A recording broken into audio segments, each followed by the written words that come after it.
Are you getting the value you deserve for more than $400,000 a year for the city manager? We know Torontonians value our recreation programs. Why doesn't the city value the workers that provide these services? Recreation programs are the most used city service by city residents and the highest rated. Yet it is largely operated by low-wage workers. Out of 12,000 part-time staff, only 69 receive health benefits through the City of Toronto. That's not even 1%. The City of Toronto suggests that city workers should accept a deal modeled after a contract negotiated with another union, completely ignoring the fact that other public sector workers in Toronto have won much stronger agreements. The city would rather hide behind a 25-year-old wage system that has led to a staffing crisis in long-term care and the Central Ambulance Communications Centre.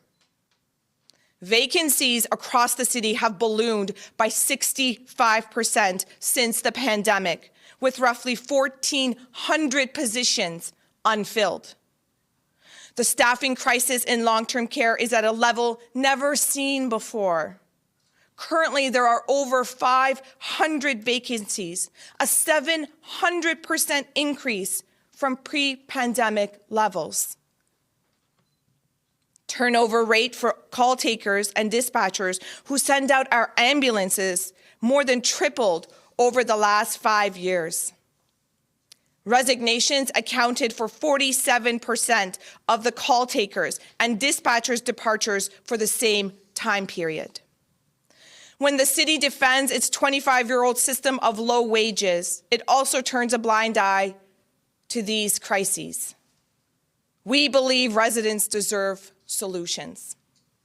Instead of addressing the fundamental issues plaguing the Central Ambulance Communications Centre, where our experienced call takers and emergency medical dispatchers are leaving in droves, they spent months trying to pressure us to accept an additional 12-hour shift for existing staff who are already being overworked beyond their limit.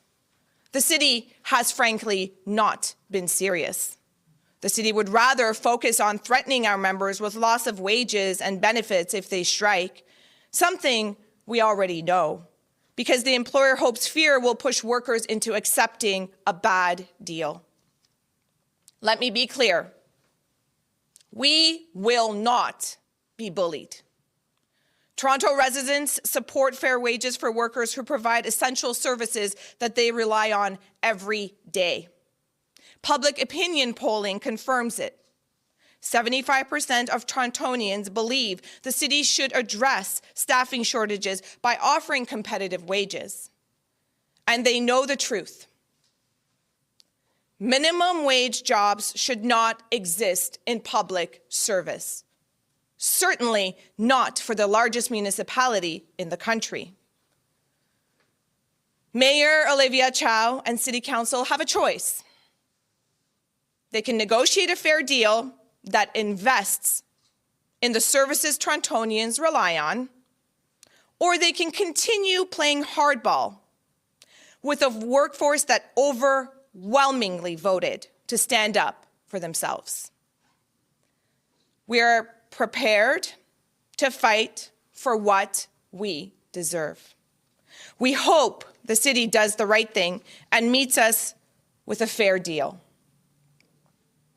And before I wrap up, I want to thank the many Labour and community allies that are here with us today.